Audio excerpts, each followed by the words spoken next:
ರೌನ ಕರಿಬೇಕಾದ್ರ ಅಂಬಾ ಅವ್ವ ಅಂತ ಕರಿತದ. ಮನುಷ್ಯ ಆಗಿ ಹುಟ್ಟಿ ನೀ ಮೌಗ್ ನೀ ಅವ್ವ ಅನ್ಲಿಲ್ಲ ಅಂದ್ರೆ ನೀ ಮನುಷ್ಯ ಆಗಿ ಹುಟ್ಟಿದಕ್ಕೆ ಸಾರ್ಥಕತೆ ಏನಾಗ್ತದೋ ಯಪ್ಪ, ಸಾರ್ಥಕತೆ ಏನಾಗ್ತದೆ?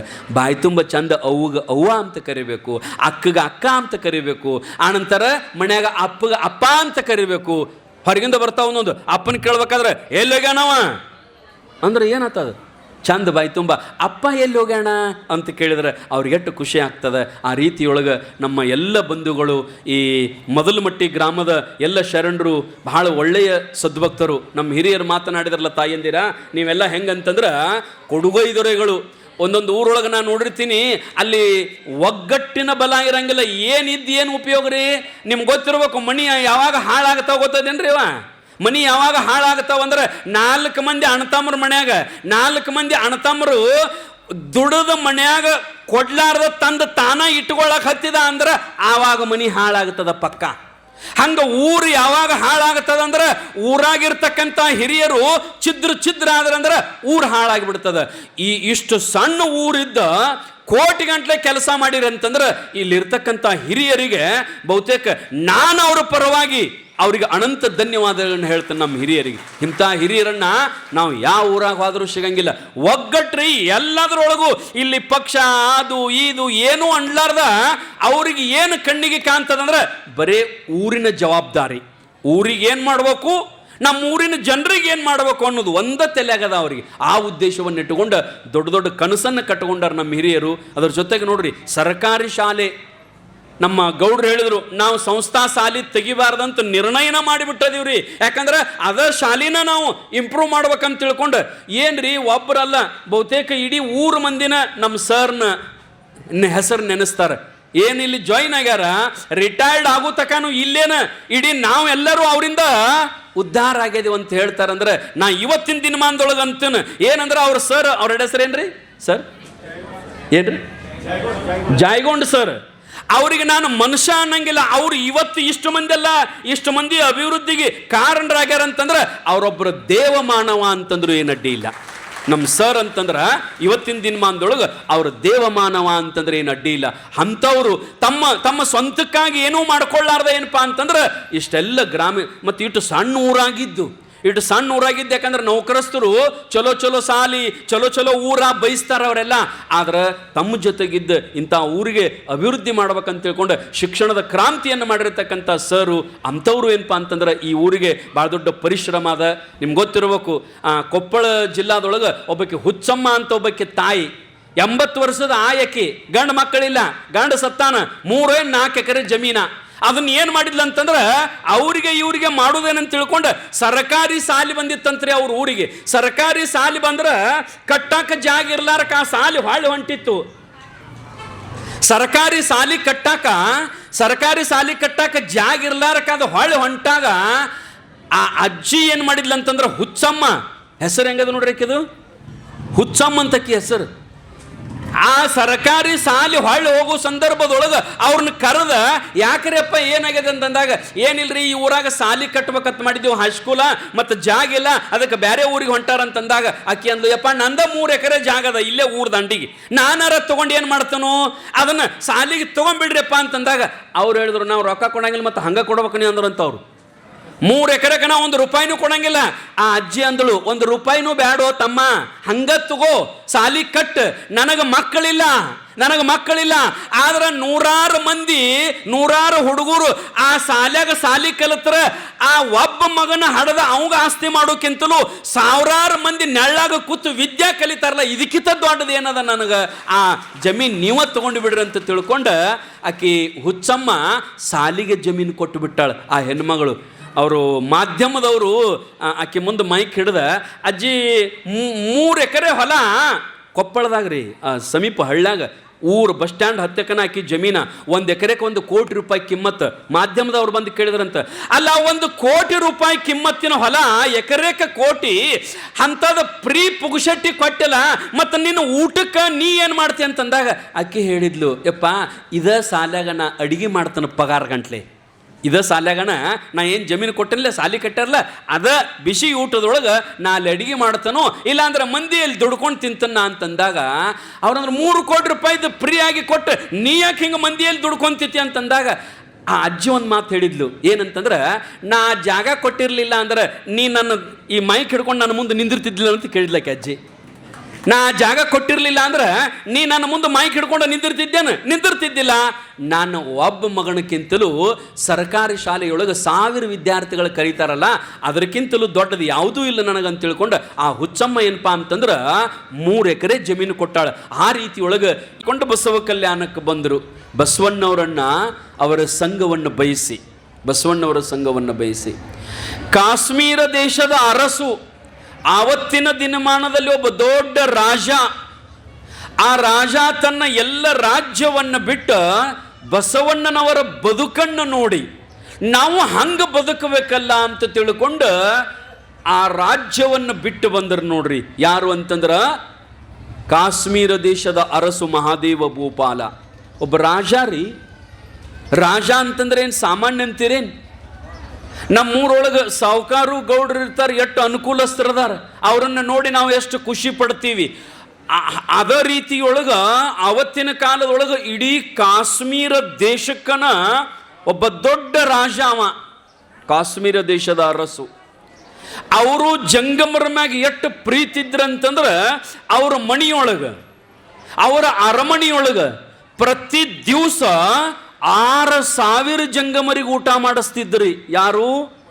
ಕಾಶ್ಮೀರ ದೇಶದ ಅರಸ. ದಿವಸ ಅವ್ರ ಮನ್ಯಾಗ ಜಂಗಮರ ಪ್ರಸಾದ. ಒಬ್ಬರಲ್ಲ ಇಬ್ಬರಲ್ರಿ, 6000 ಜಂಗಮರಿಗೆ ಊಟ ಮಾಡಿಸ್ತಿದ್ರು.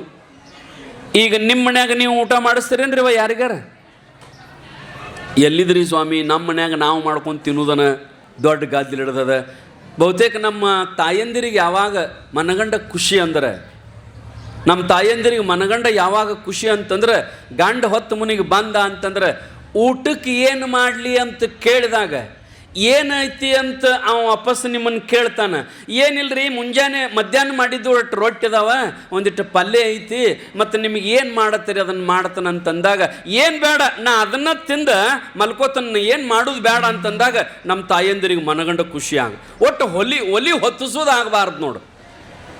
ಇದ್ದದ ತಿಂದು ಮಕ್ಕೋತೀವಿ ಅಂದ್ರೆ ನಮ್ಮ ತಾಯಂದಿರಿಗೆ ಮನಗಂಡ ಖುಷಿ, ಹೌದಿಲ್ರಿ? ಮತ್ತಿನ್ನು ದಿವಸ ಹೊತ್ತು ಹೊಂಟ್ರೆ ಎಲ್ಲಿ ಜಂಗಮನಿಗೆ ಕರಿಬೇಕು ಸ್ವಾಮಿಗಳ, ಎಲ್ಲಿ ಮಾಡಬೇಕು, 1 2 ಇವ ನೀವು ಹಿಂಗಂತೀರಿ. ಈ ಬಸವಣ್ಣನ ಜಯಂತಿ ಈಗ ನಾವಿಲ್ಲಿ ಮೊದಲು ಮಟ್ಟಾಗ ಮಾಡಾಕತ್ತೀವಿಲ್ರಿ, ಇಡೀ ದೇಶದಾದ್ಯಂತ ಬಸವಣ್ಣವ್ರ ಜಯಂತಿ ಮಾಡ್ತಾರ್ರಿ.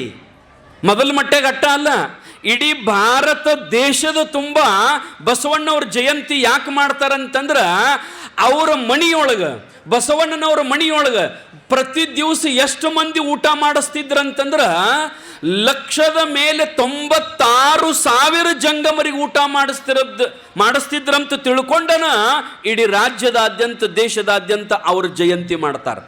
ಮತ್ತು ನೀವು ಒಬ್ಬರು ಸ್ವಾಮಿಗಳಿಗೆ ಊಟ ಮಾಡಿಸಾಕ ನಮ್ಮ ಅವುಗಳು ಬೇಸರ ಮಾಡ್ಕೋತೀರಿ. ದಿವಸ ಎಷ್ಟು ಸಾಧ್ಯ ಆಗ್ತದೆ ಅಷ್ಟು ದಾನ ಧರ್ಮ ಮಾಡ್ಬೇಕ್ರಿ. ಜಂಗಮರಿಗೆ ತೃಪ್ತಿ ಮಾಡಿಸ್ಬೇಕು. ಬರೀ ತೃಪ್ತಿ ಮಾಡಿಸೋದು ಅಟ್ಟ ಅಲ್ರಿ. ಬಸವ ಪುರಾಣದೊಳಗೆ ಬರೀತಾರೆ, ಬಸವಣ್ಣವ್ರ ಹೆಂಡತಿ ಧರ್ಮಪತ್ನಿ ಗಂಗಾಂಬಿಕಾ, ಆಕೆ ಅಂತ ಹೆಣ್ಮಗಳಿರ್ಬೇಕು ನೋಡ್ರಿ. ದಿವಸ 8 ಮಂದಿಗೆ ಊಟ ಮಾಡಿಸ್ಬೇಕಲ್ರಿ. ಎಲ್ಲರಿಗೂ ಆಕಿನ ಮಾಡ್ತಿದ್ಲನ್ರಿ ಸ್ವಾಮಿ ಅಂತ ನೀವು ಕೇಳ್ಬೋದು. ಅವ್ರ ಮನ್ಯಾಗ ರಗಡು ಮಂದಿ ಬಸವಣ್ಣವ್ರ ಅಂತಂದ್ರೆ ಪ್ರಧಾನ ಮಂತ್ರಿ ಅವತ್ತಿನ ಕಾಲದೊಳಗೆ. ಆಳು ಕಾಳುಗಳು ಸಾಕಷ್ಟಿದ್ದು ಅವರೆಲ್ಲ ಮಾಡ್ತಿದ್ರು. ಆದರೂ ಕೂಡ ಆ ಬಸವಣ್ಣನವರ ಧರ್ಮ ಪತ್ನಿ ಓಡಾಡಿ ಎಲ್ಲ ಜಂಗಮರಿಗೆ ದಾಸೋಹದ ಸೇವೆ, ನೀಡು ಸೇವೆಯನ್ನು ಆ ಗಂಗಾಂಬಿಕೆನೂ ಮಾಡ್ತಿದ್ಲಂತೆ. ದಿವಸಕ್ಕೆ ಪ್ರತಿ ದಿವಸ 196,000 ಅಂದ್ರೆ ಬರೇ 4,000 ಕಡಿಮೆ 2 ಲಕ್ಷ ಮಂದಿ ರೀ. 8 ಮಂದಿಗೆ ಅವ್ರ ಮನ್ಯಾಗ ಊಟ ದಿವಸ. ಮತ್ತು ಬರೀ ಊಟ ಅಟ್ಟ ಅಲ್ರಿ, ಸ್ವಾಮಿಗಳು ಬಂದ ಕೂಡಲೇ ಭೀಮಕವಿಗಳು ಬರೀತಾರೆ ಬಸವಣ್ಣವ್ರ ಚರಿತ್ರೆ ಬರೆಯೊಳಗೆ, ಸ್ವಾಮಿಗಳು ಜಂಗಮರ ದಿವಸ ಅವ್ರ ಮನೆಗೆ ಬರ್ಬೇಕಲ್ರಿ. ಒಂದು 50 ಮಂದಿ ಬಂದ್ರಂದ್ರೆ ಅವ್ರ ಮನೆ ಬಾಗಲ್ದಾಗ ಸಾಲಕ್ಕೆ ಮಣಿ ಹಾಕಿ ಎಲ್ಲ ಸ್ವಾಮಿಗಳು ನಿಂದಿರಿಸಿ ಒಬ್ಬೊಬ್ಬರು ಸ್ವಾಮಿಗಳ ಪಾದಕ್ಕೆ ಒಂದೊಂದು ಕೂಡ ನೀರು ಹಾಕಬೇಕು. ಅವ್ರ ಪಾದಕ್ಕೆ ವಿಭೂತಿ ಹಚ್ಚಬೇಕು, ಅವ್ರ ಪಾದಕ್ಕೆ ಕುಂಕುಮ ಹಚ್ಚಬೇಕು. ಆನಂತರ ಊದಿನ ಕಡ್ಡಿ ಬೆಳಗಿ ಹೂವ ಪತ್ರಿ ಏರಿಸಿ ನಮಸ್ಕಾರ ಮಾಡಿ ಒಳಗೆ ಬರ್ರಿಯಪ್ಪ, ಒಳಗೆ ಬರ್ರಿಯಪ್ಪ. ಹಿಂಗೆ ಪಾದಕ್ಕೆ ನೀರು ಹಾಕುವುದು, ಪೂಜಾ ಮಾಡೋದು, ಒಳಗೆ ಬರ್ರಿಯಪ್ಪ. ಎಷ್ಟು ಮಂದಿಗ್ರಿ? ಲಕ್ಷದ ಮೇಲೆ 96,000 ಮಂದಿಗೆ. ಬರೇ ಸ್ವಾಮಿಗಳ ಪಾದಕ್ಕೆ ಹಾಕಿದ ನೀರ ಹರಿದು ಹೋಗಿ ವರ್ಷಿಗೆ 40 ಎಕರೆ ಭತ್ತ ಬೆಳಿತಿತ್ತಂತ್ರಿ ಬಸವಣ್ಣಂದು. ಬರೇ ಸ್ವಾಮಿಗಳ ಪಾದಕ್ಕೆ ಹಾಕಿದ ನೀರ ಹರಿದು ಹೋಗಿ ವರ್ಷಿಗೆ 40 ಎಕರೆ ಭತ್ತ ಬೆಳಿತಿತ್ತಂತ. ಎಂಥ ಬದುಕಿರ್ಬೇಕ್ರಿ ಬಸವಣ್ಣವ್ರದ್ದು. ಅವತ್ತಿನ ಕಾಲದೊಳಗೆ ಬಸವಣ್ಣ ಇಷ್ಟು ದೊಡ್ಡವಿದ್ರು ಅವ್ರ ಮಣಿಯೊಳಗೆ ಹೆಂಗೆ ವಾತಾವರಣ ಇತ್ತಂತಂದ್ರೆ ಪ್ರತಿನಿತ್ಯ ಭಗವಂತನ ಪ್ರಾರ್ಥನೆ. ಹಂಗೆ ಬದುಕಬೇಕು. ಬಸವಣ್ಣವ್ರು ಹೆಂಗೆ ಬದುಕಿದ್ರಲ್ಲ ಹಂಗೆ ನಾವು ಬದುಕಕ್ಕೆ ಕಲಿಬೇಕು.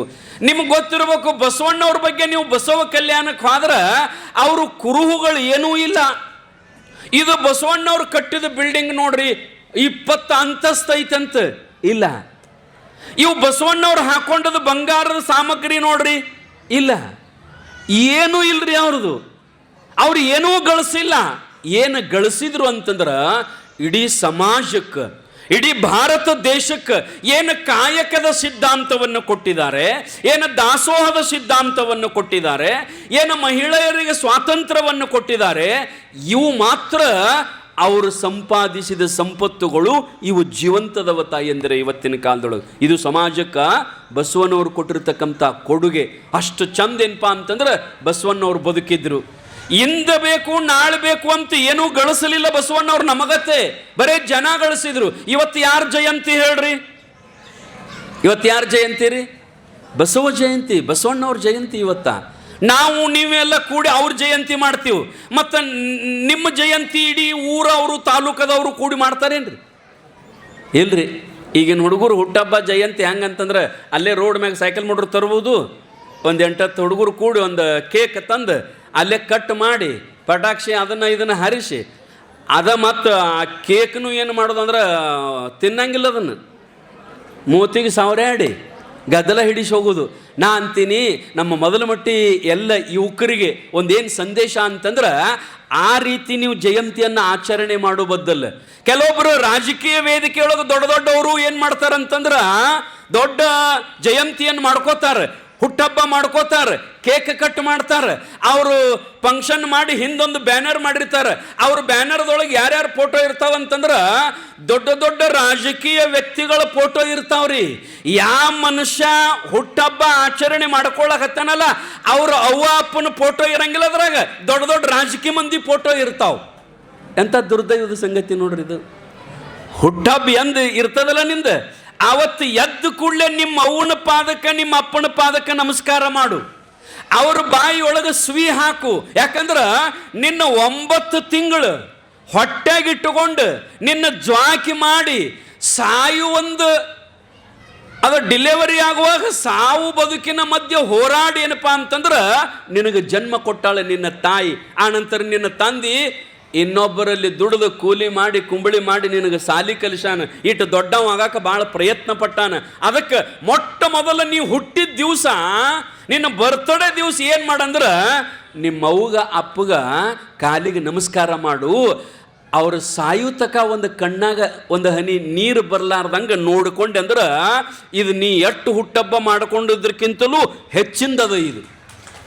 ಅವ್ರ ಬದುಕಿರು ತಕ ಹಡದ ಅವ್ವ ಅಪ್ಪ ಬದುಕಿರು ತಕ ಅವ್ರ ಕಣ್ಣಾಗ ಒಂದು ಹನಿ ನೀರು ಬರಬಾರ್ದು. ಹಂಗೇನಪ್ಪ ಅಂತಂದ್ರೆ ನೀನು ಅವರನ್ನು ಜ್ವಾಕಿ ಮಾಡಬೇಕು. ಯಾಕಂತಂದ್ರೆ ನಾವು ಭಾಳ ದೇವ್ರುಗಳಿಗೆ ಹೋಗ್ತೀವ್ರಿ, ಎಲ್ಲ ಕಡೆಯವ ಭಾಳ ಕಡೆ ಆ ದೇವ್ರು ಈ ದೇವ್ರು ಅಂತ ಹೋಗ್ತೀವಿ. ಆದ್ರೆ ನನ್ನ ಅಭಿಪ್ರಾಯ ಏನಂತಂದ್ರೆ ನಿಜವಾದ ದೇವ್ರು ದೇವ್ರಂತ ಯಾರಿಗಂತೀರಿ? ದೇವ್ರ ಗುಡಿಗರ ಯಾಕೆ ಹೋಗ್ತೀರಿ ಗೊತ್ತೇನ್ರಿ ನೀವು? ನಮಗೆ ಒಳ್ಳೇದು ಮಾಡಲ್ರಿ, ಒಟ್ಟು ನಮಗೆ ಚಲೋ ಆಶೀರ್ವಾದ ಮಾಡಲ್ರಿ, ನಮಗೆ ಒಳ್ಳೇದು ಮಾಡಲಿ ಅಂತ ನೀವು ದೇವ್ರಿಗೆ ಹೋಗ್ತೀರಿ. ದೇವ್ರು ಒಳ್ಳೇದು ಮಾಡ್ತಾನೋ ಬಿಡ್ತಾನೋ ಗೊತ್ತಿಲ್ಲ. ದೇವ್ರಕ್ಕಿಂತಲೂ ದೊಡ್ಡ ದೇವ್ರು ಏನು ನಿಮ್ಮ ಅವ್ವ ಅಪ್ಪ ಅದಾವಲ್ಲ ಮನ್ಯಾಗ, ಅವ್ರು ಮಾತ್ರ ಸಾಯುತಕ ನಿನಗೆ ಒಳ್ಳೇದಾಗಲಿ ಅಂತ ಬಯಸಿ ಚಿಂತೆ ಮಾಡ್ತಾವ. ಅವ್ರಿಗೆ ಮೊದಲು ನಮಸ್ಕಾರ ಮಾಡ, ದೇವ್ರಿಗೆ ಹೋಗಕ್ಕಿಂತ ಮೊದಲು. ಯಾಕಂತಂದ್ರೆ ನೀವು ಕಾಶಿ ಕೇದಾರ ಅಲ್ಲೇ ಇಲ್ಲೇ ಹೋಗಿರಲ್ರಿ, ಅಲ್ಲಿ ಹೋಗ್ರಿ ಬೇಡ ನಂಗಿಲ್ಲ. ಆದ್ರೆ ಮುಂಜಾನೆ ಎದ್ದು ಕೂಡಲೇ ನಿಮ್ಮ ತಾಯಿ ಏನಾದರೂ ಬದುಕಿದ್ಲು ಅಂತಂದ್ರೆ, ನಿಮ್ಮ ತಂದೆ ಏನಾದರೂ ಬದುಕಿದ್ದ ಅಂತಂದ್ರೆ, ಮುಂಜಾನೆ ಎದ್ದು ಕೂಡಲೇ ದೇವ್ರು ಹೋಗೋಕ್ಕಿಂತ ಮೊದಲು ನಿನ್ನ ಹಡದ ಅವ್ಗ ಅಪ್ಪಗ ಒಂದು ಸಾರಿ ನಿನ್ನ ಹನಿ ಹಚ್ಚಿ ಅವರ ಪಾದ ಮುಟ್ಟಿ ನಮಸ್ಕಾರ ಮಾಡಿದಿ ಅಂತಂದ್ರೆ, ನಿನ್ನ ತಾಯಿಗೆ ತಂದೆಗೆ ಒಂದು ಸಾರಿ ಮುಂಜಾನೆ ಹನಿ ಹಚ್ಚಿ ಪಾದಕ್ಕೆ ನಮಸ್ಕಾರ ಮಾಡಿದಿ ಅಂತಂದ್ರೆ, ವಿಶ್ವದ ಮುಕ್ಕೋಟಿ ದೇವತೆಗಳಿಗೆ ನಮಸ್ಕಾರ ಮಾಡಿದ ಪುಣ್ಯ ಬರ್ತದೋ ತಮ್ಮಯ್ಯಪ್ಪ. ಒಂದು ಸಾರಿ ನಮಸ್ಕಾರ ಮಾಡಿದರೆ. ಯಾಕಂತಂದ್ರೆ ನಮ್ಮ ಹಡದ ಅವನ ಅಪ್ಪನ ಋಣ ಎಂದೂ ಯಾರಿಗೂ ತೀರ್ಸಕ್ಕಾಗಂಗಿಲ್ರಿ, ಯಾರಿಗೂ ತೀರ್ಸಕ್ಕಾಗಂಗಿಲ್ಲ. ಸಾಯೂತಕಾರಿ ನಿಮ್ಮವ್ವ ನಿನಗ ಒಳ್ಳೇದು ಬಯಸ್ತಾಳೋ ಯಪ್ಪ, ನೀವು ಜಗಳ ತೆಗಿತೀರಿ. ನಮ್ಮವ್ವ ಹಂಗದಾಳ, ನಮ್ಮಪ್ಪ ಹಿಂಗದಾನ, ಹಂಗೆ ಮಾಡ್ತಾನ ಹಿಂಗೆ ಮಾಡ್ತಾನ. ಸಣ್ಣವ್ರಿದ್ದಾಗ ರೊಕ್ಕ ಕೇಳ್ತಾವ ಒಂದ್ಸನ, ಯಪ್ಪ ನನಗೆ ಗಾಡಿ ತಗೊಳಕ್ಕೆ ರೊಕ್ಕ ಬೇಕು, ನನಗೆ ಮೊಬೈಲ್ ತಗೊಳಕ್ಕೆ ರೊಕ್ಕ ಬೇಕು, ನಮ್ಮ ದೋಸ್ತರು ಪಾರ್ಟಿ ಮಾಡಕತ್ತಾರ ರೊಕ್ಕ ಬೇಕು. ಆದ್ರೆ ಅಪ್ಪ ರೊಕ್ಕ ಕೊಡಕ್ಕೆ ಹಿಂದೆ ಮುಂದೆ ವಿಚಾರ ಮಾಡ್ತಾನೆ. ನಿನಗೆ ಮೊಬೈಲ್ ತೊಗೊಳಕ, ನಿನಗೆ ಸೈಕಲ್ ಮೋಟ್ರ್ ತೊಗೊಳಕ, ನಿನಗೆ ಪಾರ್ಟಿ ಮಾಡಾಕ, ನಿನಗೆ ಎಲ್ಲ ಖರ್ಚು ಮಾಡಕ್ಕೆ ರೊಕ್ಕ ಕೊಡಕ್ಕೆ ಹಿಂದೆ ಮುಂದೆ ಯಾಕೆ ನೋಡ್ತಾನಂದ್ರೆ, ತಮ್ಮ ಆ ರೊಕ್ಕ ಉಳೀತು ಅಂದ್ರೆ ಅವ್ರ ನಿಮ್ಮ ಅಪ್ಪ ಸತ್ತ ಮೇಲತ್ತ ನಾಳೆ ನಿನಗ ಇಟ್ಟು ಹೋಗ್ಕಾನ, ಅವ್ರನ್ನ ಖರ್ಚು ಮಾಡಬಾರ್ದಂದ್ರೆ ಏನು, ನಿನ್ನ ಸಲಾಗಿ ಗ್ವಾಳೆ ಹಾಕಿ ಇಡಾಕ ನಿನ್ನ ಸಲಾಗಿ ನಾವು ರೊಕ್ಕ ನಿನಗೆ ಕೊಡುದು ಒಲ್ಲೆತಾನ, ಅವೇನು ನಿನಗೆ ಕೊಡಬಾರ್ದು ಅಂತ ಅರ್ಥ ಅಲ್ಲ. ಅಷ್ಟಕ್ಕೆ ನಮ್ಮ ಮಕ್ಕಳು ಇವತ್ತು ಅಪ್ಪನ ಮ್ಯಾಗ ಸಿಟ್ಟು ಮಾಡ್ಕೊಂಡು, ಅವನ ಮ್ಯಾಗ ಸಿಟ್ಟು ಮಾಡ್ಕೊಂಡು, ಅಪ್ಪ ಹೇಳ್ದಂಗೆ ಕೇಳಂಗಿಲ್ಲ, ಅವು ಹೇಳ್ದಂಗೆ ಕೇಳಂಗಿಲ್ಲ, ಏನಕ್ಕೇನಾರ ಮಾತಾಡ್ಕೋತ ಏನಕ್ಕೇನಾರ ಬೈಕೋಂತೇನಪ್ಪ ಅಂತಂದ್ರೆ ನಾವು ತಂದೆ ತಾಯಿಗಳಿಗೆ ನೋವು ಕೊಡ್ತೀವಿ. ನಿಮ್ಗೆ ಗೊತ್ತಿರಬೇಕು, ನಮ್ಮ ತಾಯಿ ಯಾವಾಗ ಅತಿ ದುಃಖ ಪಡ್ತಾಳಂತಂದ್ರೆ, ಹಡದ ಅವ್ವ ಯಾವಾಗ ದುಃಖ ಪಡ್ತಾಳಂತಂದ್ರೆ